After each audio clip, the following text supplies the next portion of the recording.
kama yang bagi jalali wajhikal karim. Segala puji atas karunia dan kenikmatan yang kau limpahkan kepada kami, agar dapat mengikuti kegiatan ini dengan baik, sehingga mampu memberikan kontribusi terbaik.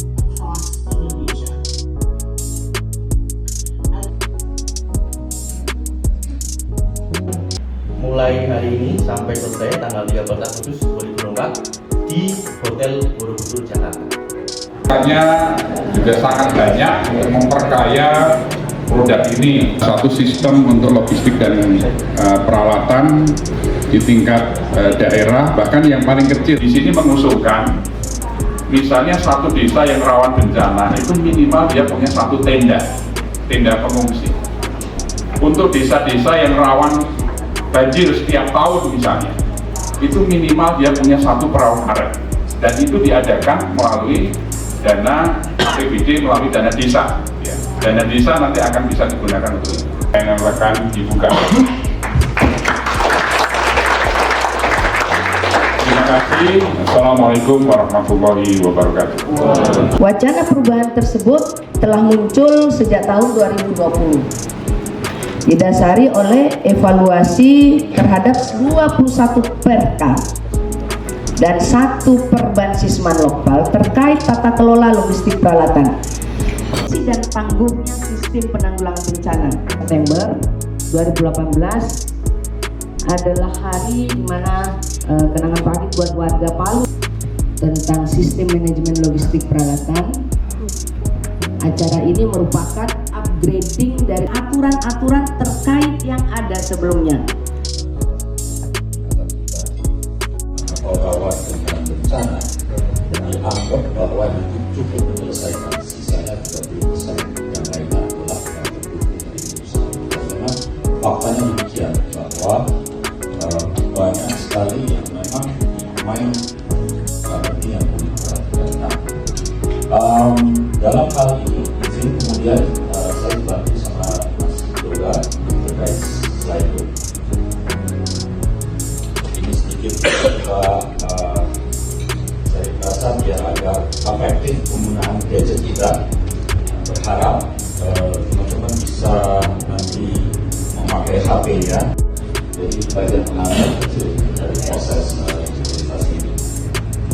Bila benar, mestinya sudah diikat ke masing-masing slide. Oke.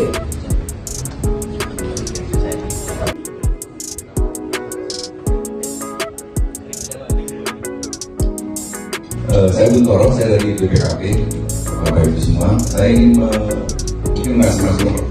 Yang pertama terkait dengan perban ini, apakah peraturan badan ini mengatur hanya untuk di lingkungan BNPB atau juga mengatur kabupaten itu ya? Itu harus clear dulu, karena kalau enggak ya nanti nggak manfaat. Saja yang berlaku hanya di BNPB, tidak berlaku di BNPB ya.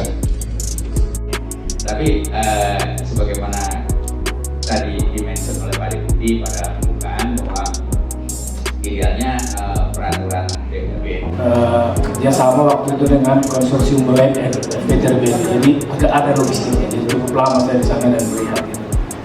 Saya itu selalu sedih kalau mendengar kata ini, standar minimal. Anak-anak itu ke kapal, terus kemudian oleh Manohara dan yang lain diberi, walaupun banyak anak-anak itu nggak mau naik ke kapal karena yang khususnya yang di Palu, karena di sana ada. Yang ingin bertanggung jawab, accountable, dengan yang responsible. Kalau yang accountable itu pasti satu, untuk urusan ini apa lagi? anggaran,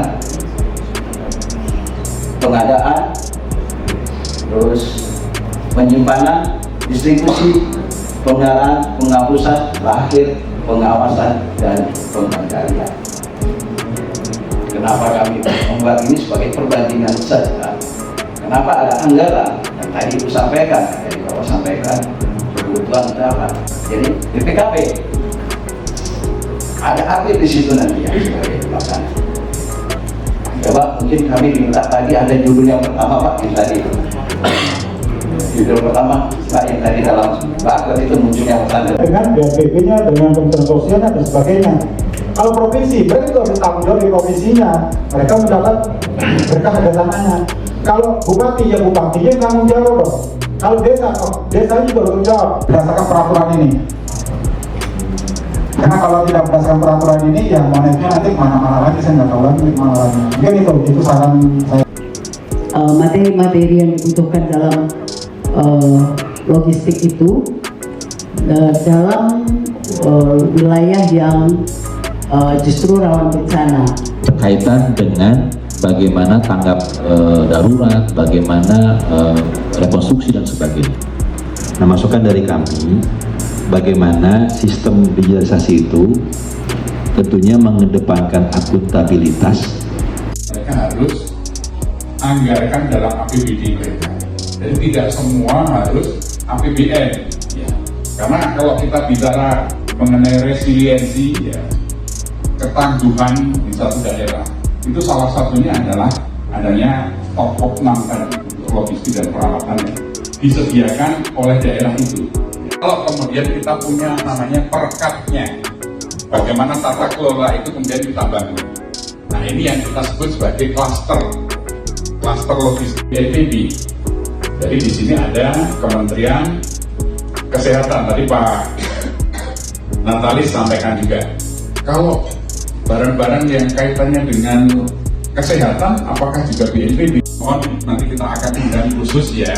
Kita akan bicara mengenai kita di Jakarta ini sebagai klaster nasional untuk logistik dan peralatan. Jadi salah satu dukungan kita adalah kita mendukung yang ada di provinsi dan yang ada di kabupaten kota.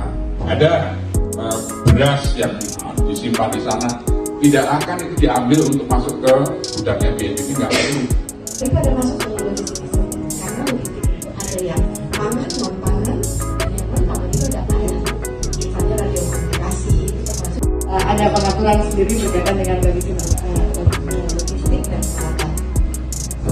Terkait dengan pemenuhan dari KL lain ya, dari kami dengan Pak Yoga, bahwasanya ada hal-hal yang perlu kita atur dalam rangka pemenuhan logistik dan peralatan. Nah, ini kami sedang diskusikan dengan Pak Yoga di Kemendagri, bagaimana caranya mengkonversi juga yang logistik ini menjadi salah satu lampiran dalam SKM 101-nya seperti itu. Di standar tadi itu ada namanya judul besarnya adalah standarisasi logistik dan peralatan, Pak.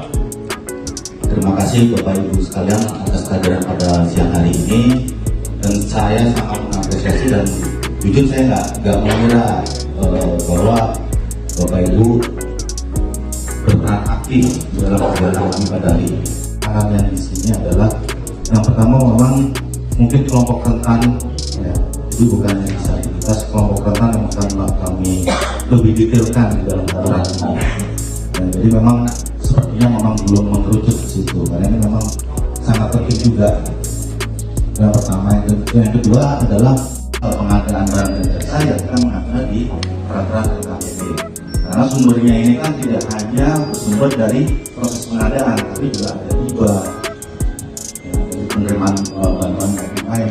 Ada juga besaran masukan, ada juga pandangan, semuanya memperkaya dengan bagaimana perban ini dikonsumsi, bahkan menangkap banyak hal baru nih yang tidak tertangkap pada uji publik di tingkat daerah di Banyuwangi yang disampaikan tadi. Di sini kaya sekali nih, ini banyak sekali yang kita saling bertatap-tatapan sesama tim penulis, kita menyadari wah ini poin ini. Kami bagian dari tim yang menulis ini. Saya mau apresiasi, terima kasih banyak atas tentunya masukan yang sangat konstruktif dari Bapak Ibu sekalian. Saya pikir itu saja Pak Mali. Baik, terima kasih Pak. Bahwa peraturan BNPB yang akan disusun ini tentang sistem manajemen logistik dan peralatan tentunya tidak hanya mengatur bagaimana pertimbangan penambahan prinsip-prinsip kemanusiaan pada pokok awal perban sebagai kekhasan dari peraturan BNPB.